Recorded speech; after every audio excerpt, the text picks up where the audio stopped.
Bonjour à tous, c'est Sandy et je vous retrouve pour une nouvelle vidéo sur le Petit Point Geek où nous allons de nouveau parler jeux de rôle. Je vais vous présenter encore une fois une boîte d'initiation, parce que je suis sur ma lancée et que j'en lis pas mal. Il s'agit ici de la boîte d'initiation du jeu de rôle Monstre, inspiré par l'univers de Johann Sfar et publié par Black Book Edition. Je vais vous faire un petit topo assez rapide sur l'univers parce qu'il est vraiment très simple et très accessible. Ensuite je vous présenterai rapidement le contenu de la boîte, le système, et puis comme d'habitude je vous donnerai mon avis. Alors, l'univers. Je vais commencer par vous lire la quatrième de couverture de la boîte, et ensuite je développerai un petit peu. Monstre, le jeu de rôle dans l'univers de Johann Sfar. Découvrez le jeu de rôle avec Johann Sfar. Vous aimez les histoires racontées par Johann Sfar? Ses BD Aspirine, Petit Vampire, Grand Vampire et bien d'autres? Ces romans, ces films peuplés de personnages monstrueux et baroques, des créatures au pouvoir fascinant confrontées aux problèmes très contemporains de notre monde?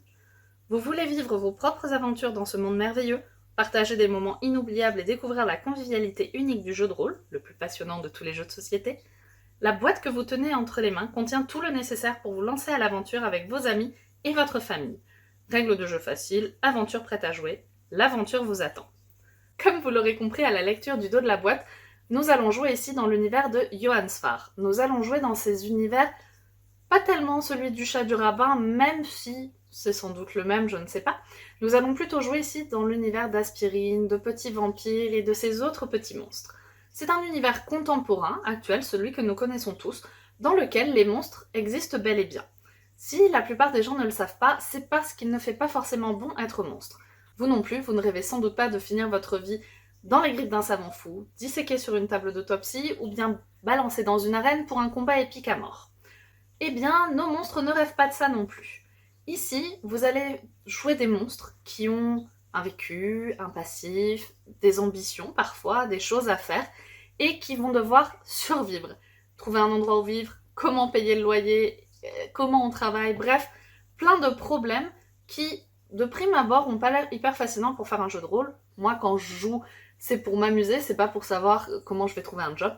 Mais qui, en fait, quand on joue à un homme invisible, ou une sorte de profond, ou un vampire, sont beaucoup plus drôles à régler. Pour parler un petit peu du matériel, on en a vraiment pas mal dans cette boîte d'initiation.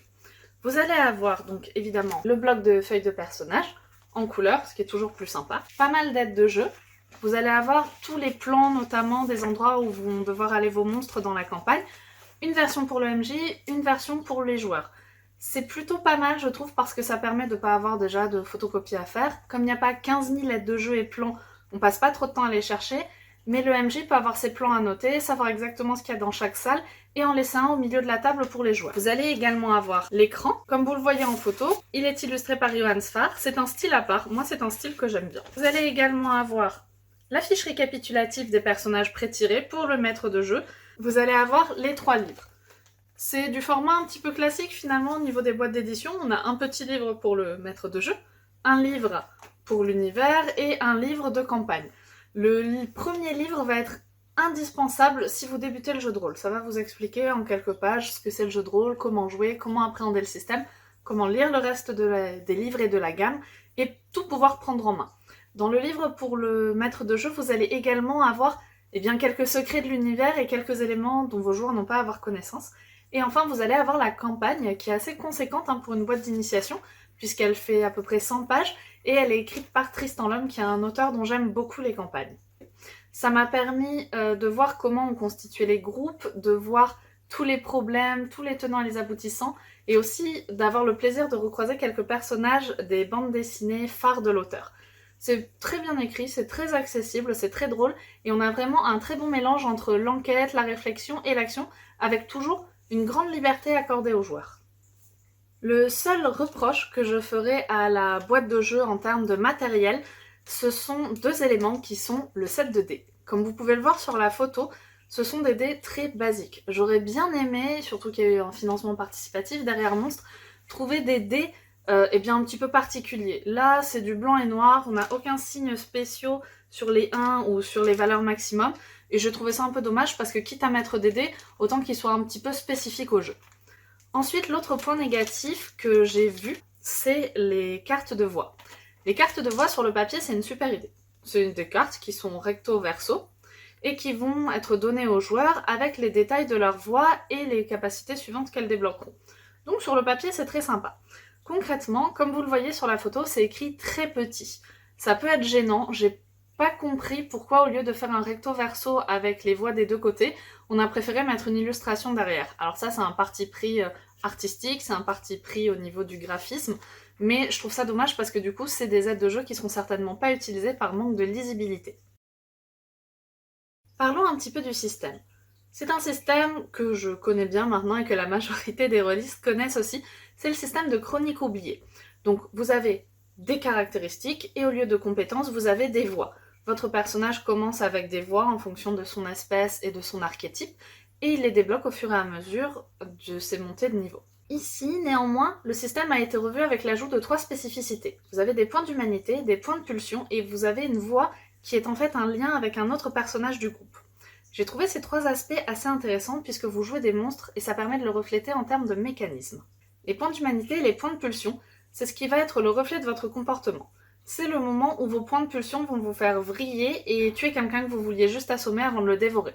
C'est le moment où vos points d'humanité vont vous permettre, en prenant sur vous ou en faisant appel à d'autres choses, de vous surpasser. C'est le moment où le fait que vous viviez avec d'autres monstres depuis, je sais pas, 3-4 semaines alors que vous avez toujours été tout seul, vous a permis de tisser des liens avec un personnage en particulier et qui va décider de s'interposer en combat pour prendre les dégâts à votre place. C'est tout un ensemble de mécanismes qui vont permettre de retranscrire à la fois par le RP qu'elles vont entraîner et par le mécanisme pur, le fait que vous jouiez des monstres et le fait que c'est un jeu qui se joue en communauté. Dans cette boîte, vous avez les pré-tirés, la fiche récapitulative des personnages, mais vous avez aussi la possibilité de créer vos personnages. Vous allez pouvoir jouer des créatures du lagon, des invisibles, des loups-garous, des recousus ou des vampires. Vous allez ensuite choisir une classe entre artiste, brute, cerveau, crapule et spadassin. Une fois que ça c'est fait, vous allez avoir votre fiche qui est quasiment pleine et il ne restera que les voies à choisir. Pour vous donner mon avis sur ce jeu, moi c'est une boîte d'initiation que j'ai bien aimée et qui a l'avantage de se destiner et aux personnes qui connaissent bien le jeu de rôle et aux personnes qui le découvrent totalement. Au début du premier livre de jeu, le livre des règles et de l'univers, vous allez avoir tout un encart sur qu'est-ce que le jeu de rôle, qu'est-ce que le maître de jeu, comment faire jouer. Pareil, dans le livre destiné au MJ, vous allez avoir des petits rappels et des aides sur comment animer votre table, quand passer à une phase de combat, toutes les questions qu'on se pose quand on débute. Mais vous avez également, toujours avant ces chapitres, un passage qui dit si vous connaissez le jeu de rôle ou si vous avez l'habitude, passez directement à la page 6 ou 7. Donc, c'est un kit qui s'adresse en même temps aux personnes qui n'ont pas encore eu l'occasion de jouer ou de faire jouer, et en même temps aux personnes aguerries. Déjà de par son contenu qui est très riche, puisque dès le kit d'initiation, on vous propose la possibilité de créer vos personnages, même si on vous en propose à côté de déjà fait, et on vous propose également une campagne. J'insiste un peu là-dessus, mais c'est la première boîte d'initiation que je vois avec une campagne en 5 scénarios, pas juste un scénario. Ce qui permet quand même d'avoir déjà une bonne jouabilité dessus. Alors même si je n'ai pas accroché sur les cartes de voix ou sur les dés, parce que je trouve que ça aurait pu être mieux fait, il y a toujours des choses de perfectibles, je trouve que le reste de la boîte est génial. J'ai adoré la campagne de Tristan l'Homme, j'ai vraiment adoré de retrouver les dessins de Johann Sfar. Les règles sont simples, c'est bien écrit, c'est légèrement modifié comme à chaque univers pour que ce soit un minimum immersif. On retrouve plein d'éléments très agréables à jouer, très agréables à lire. Bref, il y a eu un beau travail sur cette boîte. En plus, on a quand même pas mal de matériel. On a tous les plans des endroits où les monstres peuvent être amenés à aller, en 2 exemplaires, tous les récapitulatifs des personnages importants qui vont croiser, protagonistes et antagonistes, ce qui permet au MJ, derrière son écran, d'avoir tout ce qu'il faut et de pouvoir donner en même temps aux PJ tout ce qu'il leur faut de leur côté. C'est vraiment une bonne organisation et là-dessus, j'ai rien à redire. Pour moi, c'est une jolie réussite. C'est une boîte qui a un coût, elle est presque à 40€, elle est à 39,90 il me semble. Pour moi, ça les vaut, parce qu'en termes de nombre d'heures de jeu, je m'y retrouve, parce qu'en qualité d'illustration et d'écriture, je m'y retrouve. Après, le reste de la gamme a été financé, est en précommande également, mais n'est pas encore arrivé. On a quand même l'ensemble des règles à l'intérieur, la possibilité de faire évoluer les personnages, et vous avez même plusieurs ouvertures après la campagne, si vous voulez prolonger l'expérience.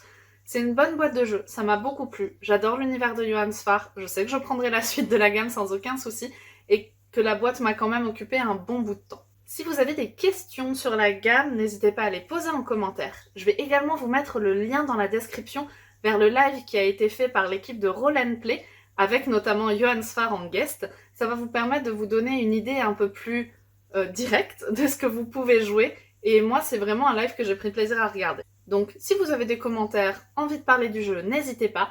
Si la vidéo vous a plu, comme à chaque fois, n'hésitez pas à laisser un pouce bleu, un j'aime, un partage, à vous abonner à la chaîne. Nous, ça nous fait toujours plaisir et ça nous permet de vous proposer toujours plus de contenu. Sur ce, je n'ai plus qu'à vous souhaiter une très bonne partie, une très bonne lecture et je vous dis à très bientôt pour une nouvelle vidéo sur le Petit Point Geek. Bonne journée!